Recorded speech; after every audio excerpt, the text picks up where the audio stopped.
Okay, so building the pyramids looks like a stone problem, but one surviving work diary points to something far more ordinary and far more difficult. You picture the Great Pyramid rising out of the desert, smooth white limestone on the outside, more than 140 meters tall, its base stretching over 230 meters on each side. An enormous mass of limestone pulled into one shape for one king. No trucks, no steel cranes, no modern payroll, just stone, people, and time. That is the famous image. Here is the problem. The pyramid we see is only the part of the project that survived. The boats are gone, the bakeries are ruins, the waterways moved, most of the records disappeared. The people who cut, carried, counted, cooked, loaded, unloaded, and supervised the work are dead. So when people ask what it cost to build the pyramids, they usually start by counting blocks. Ancient Egypt had to start somewhere else. It had to build the system that could keep those blocks moving day after day, year after year, until the king's monument was finished. And one of the best clues to that system is not a giant ramp or a secret chamber. It is a papyrus written by a man named Merer, an official whose job was to move stone and record what his crew did. His diary does not solve every mystery. It does something more useful. It shows what a pyramid looks like from inside the supply chain. Before we follow him, we need to be clear about what Egypt was actually building, because the Great Pyramid was not one enormous object standing by itself. Khufu's pyramid sat inside a royal complex. There was a mortuary temple beside it. A causeway ran toward a valley temple closer to the cultivated land and water access. There were associated burials, storage areas, service spaces, and the infrastructure needed to connect the plateau to the world below it. That changes the question immediately. Egypt was not just stacking a mountain of limestone, it was building a site that had to receive materials, move workers, store supplies, support ritual activity, and keep operating after the king was dead. The valley temple mattered because the plateau was not where every useful thing began. Food came from cultivated land. Imported stone came by water. People and supplies had to cross the edge between the river world and the desert building site. The causeway was not just a ceremonial path added after the important work was done. It connected parts of the same operating system. Then there were the structures that never appear in the famous silhouette: rooms for storage, places where officials could work, areas where supplies could be received before they moved uphill, spaces required for a royal cult that was supposed to continue after burial. A photograph of the pyramid removes all of that and leaves one clean triangle. The builders never had that luxury, and not every part of the site cost the same kind of effort.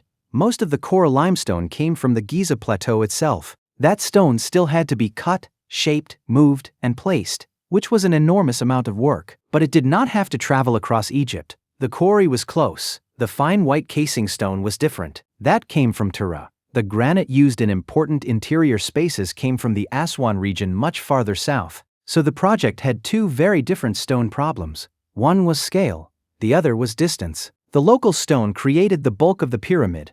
The imported stone created a longer chain of quarrying, loading, water transport, unloading, and precise placement. A smaller quantity could demand more organization because every step had to connect with the next one.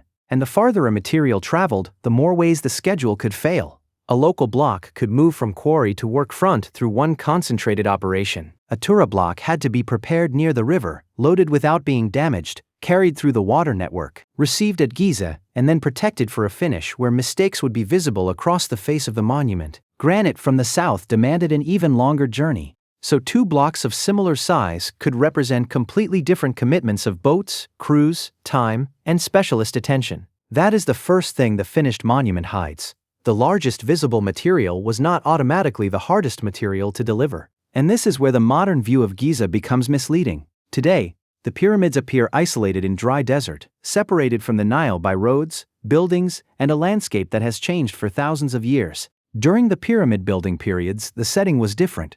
Archaeological work at Giza supports the presence of canals, basins, harbor areas, and water access tied to the complexes. The valley temples and causeways connected the plateau to the floodplain. A peer-reviewed study published in 2024 also mapped sections of an extinct Nile branch near many Old and Middle Kingdom pyramid fields. The researchers called it the Oramat branch. That does not give us the exact route of every boat that reached Giza. It does not mean one river branch explains every canal or harbor used at every pyramid site, but it confirms the larger economic picture. The pyramids were built beside a working transport network. That matters because a heavy block on land is a labor problem every meter it moves. Put that block on a boat, and the river carries the weight. You still need crews, you still need loading points, channels, timing, and safe water. But bulk transport by boat changes what is possible. The Nile was not background scenery, it was part of the construction equipment. Now follow the casing stone back to Tura. A crew arrives at the quarry, stone is prepared near the river, it is loaded onto boats. The crew moves north toward Giza through the water system. They stop, they collect supplies, they report where they have been. Then, they do it again. Think about how unremarkable that sounds compared with the finished pyramid. Mera does not describe a moment when the entire monument suddenly becomes possible. He describes days. Travel here, work there, receive food, report to an official, return to the quarry. But a mega project is mostly made of days like that. One delayed crew does not destroy the pyramid, it creates a missing shipment. Enough missing shipment create a schedule problem. A schedule problem near the end of a king's reign becomes something much more serious. We know this ordinary rhythm because Mera wrote it down. His records were found at Wadi el Jarf on the Red Sea coast as part of the oldest known papyrus archive yet discovered in Egypt. Mera led a team late in Khufu's reign, and his daily log describes collecting fine limestone from Tura and transporting it toward Akhet Khufu, the name associated with Khufu's pyramid complex. The diary contains schedules, movements, destinations, food collection, and the names of officials. No giant revelation, no mystical language. Work. That is what makes it so important. A pyramid can make the entire project feel like one impossible event. Mera's diary breaks it into ordinary days. His crew had to reach a place, receive something, move it, stop somewhere, and report what happened. If they did that correctly once, the project gained a shipment. If the larger system repeated that kind of operation thousands of times, the pyramid gained a casing. The record does not tell us exactly how every block was lifted. It does not give the total workforce or the total cost.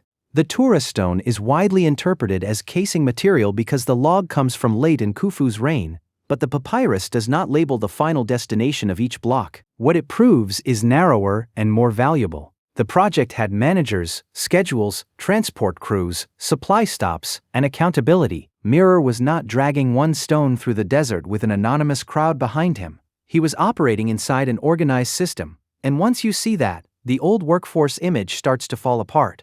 The most famous number comes from Herodotus, who described 100,000 workers. But he wrote more than 2,000 years after Khufu. Modern estimates are usually much lower, often in the low tens of thousands at peak when support workers are included. Even that remains an estimate because the answer changes depending on the construction schedule, the number of indirect workers counted, and the methods assumed. The more important correction is not the final number. A single headcount can actually hide the economics. 10,000 people who all arrive with no tools, no supervisors, no food, and no transport system are not a pyramid workforce. They are another problem to solve. The useful question is what those people could do, how long they could do it, and which small group of specialists the rest of the operation depended on. It is the idea that this was one type of worker doing one type of job. A pyramid project needed quarry workers, stone cutters, boat crews, haulers, tool makers, surveyors, bakers, butchers, scribes, overseers, and administrators. Some were likely permanent specialists. Others may have served in rotating crews. Some labor probably came through corvée, which means people were required to provide work to the state for a period of time. That is not the same as the popular image of an enormous workforce made entirely of chained chattel slaves. It is also not the same as a modern company hiring everyone voluntarily at a negotiated wage. The evidence points to a mixed system: skilled people with valuable knowledge, organized crews with identities and supervisors, workers who were housed and provisioned, and people whose labor may have been an obligation rather than a choice. That distinction matters because the project depended on both numbers and specialization. You can add more bodies to a hauling crew. You cannot instantly replace the person who knows the water route, the surveyor responsible for alignment, or the administrator who knows which delivery never arrived. Mera's crew was useful because it was not just strong, it knew what to do next. And every person in that system created another problem the stone does not show. They had to be fed. South of the Sphinx, archaeologists excavated a large 4th dynasty settlement known as Hayt el Ghurab. It covered more than 7 hectares and contained galleries, houses, streets, administrative areas, storage, craft activity, bakeries, hearths, and large quantities of animal and fish remains. This was not a temporary camp where a crowd slept beside a quarry. It was a crown-organized support settlement connected with the Giza projects. Some of the galleries may have housed roughly 1,500 to 2,000 people, although archaeologists have debated the function of particular buildings. The important point is not that every room can be assigned to one job. It is that construction required another major construction project beside it. Before the workforce could build the monument, someone had to create the place where the workforce could live, eat, store supplies, repair things, and receive instructions. That support settlement consumed labor and material of its own. Walls had to be built, ovens had to be kept working, storage had to be protected, streets had to remain usable. A project large enough to require thousands of people had to spend part of its strength simply maintaining the population doing the work. The pyramid was the famous construction site. Hit El Garab was the construction site behind the construction site, and the settlement did not treat everyone the same. Different buildings, living arrangements, and food remains suggest hierarchy. Overseers, specialists, rotating crews, and other residents did not necessarily receive identical rations or housing. The system recognized that some skills were harder to replace and some positions carried more status. This matters because the easiest workers to count are not always the workers who control the pace. A hauling crew can be large and visible. The person checking alignment may be one individual. A boat can carry a heavy load, but the experienced crew that knows when and where it can move may be much harder to replace than the cargo. A huge workforce can make a king look powerful. A small shortage of knowledge can still slow the entire project. That hierarchy is visible in the food.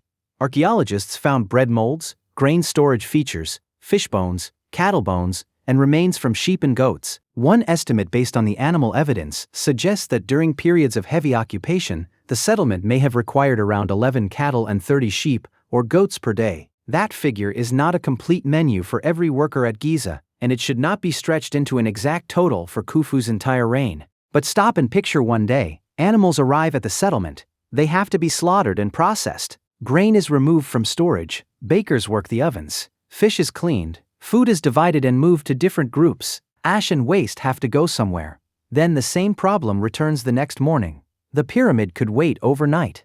Hunger could not. This is why the familiar claim that workers were paid in beer misses the larger system. Beer mattered, bread mattered, meat, fish, clothing, shelter, and other provisions mattered. These were not novelty wages handed out at the end of a shift, they were the operating supplies that kept the workforce alive. And that opens the question Mera's diary cannot answer by itself. Where did all of this come from? The settlement was consuming food every day, but it was not producing enough of that food inside its own walls. The boat crews needed supplies before they reached Giza.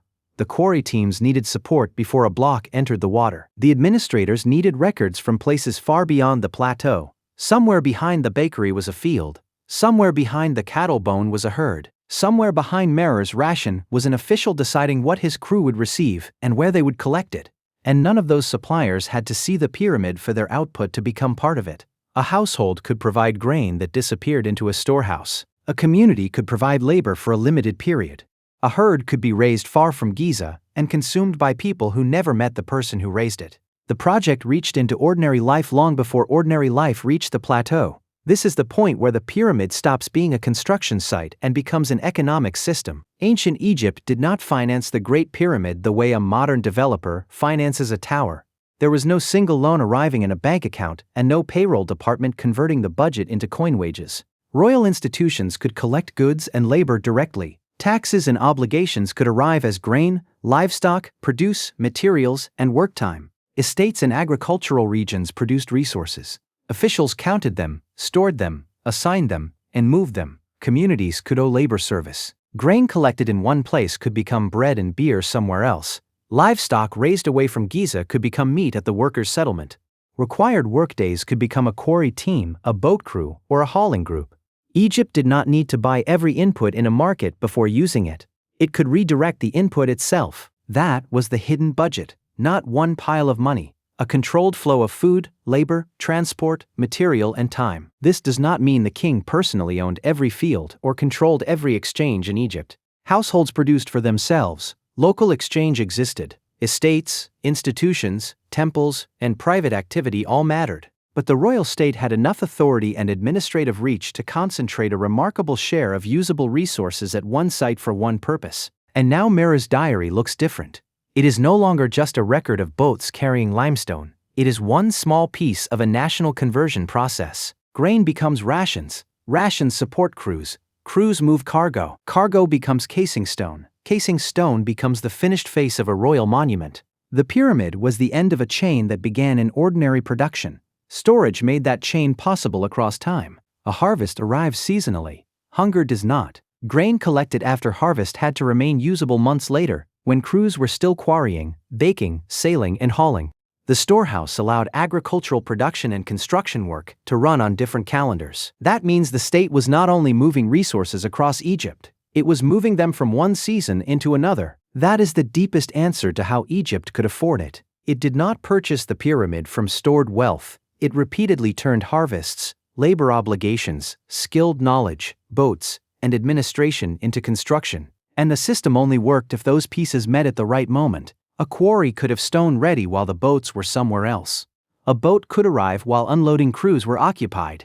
A crew could report while its food delivery was late. A storage facility could be full while the route to the workfront was blocked. The problem was not simply having resources. It was synchronization. Merer's daily record exists because timing mattered. Where was the crew? What did it collect? Where did it stop? Which official was involved? A state trying to move stone without that information could have enormous resources and still waste them. The visible pyramid makes the process look smooth because the delays did not survive in stone. The managers had to survive them in real time. And there was one deadline no administrator could move.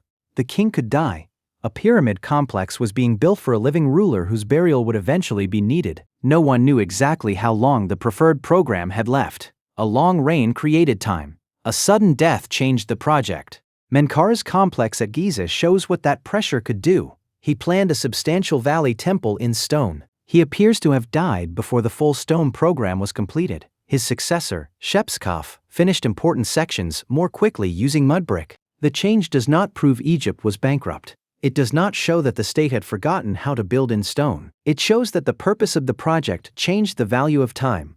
Before the king's death, a more ambitious stone program could continue. After his death, completion became more urgent. The preferred material lost to the deadline. That is an economic decision written directly into the building. Stone promised greater permanence.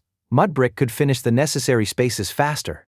The royal project still had enormous authority behind it, but authority could not create another decade for the dead king, and even when the complex was finished, the obligation did not disappear. A pyramid was intended to function after burial. Priests, servants, offerings, buildings, and supplies supported the king's mortuary cult. Later Old Kingdom evidence shows that pyramid institutions could hold resources, receive support, employ personnel, and continue operating long after the main construction workforce had gone. Menkare's cult was later re-endowed, which shows that the complex remained an economic institution beyond the original building phase. So the project had two different lives. During construction, it consumed quarry labor, transport, tools, housing, supervision, and enormous quantities of food. After construction, it required a smaller but continuing stream of personnel and supplies. Those offerings were not necessarily goods placed before the dead and simply destroyed.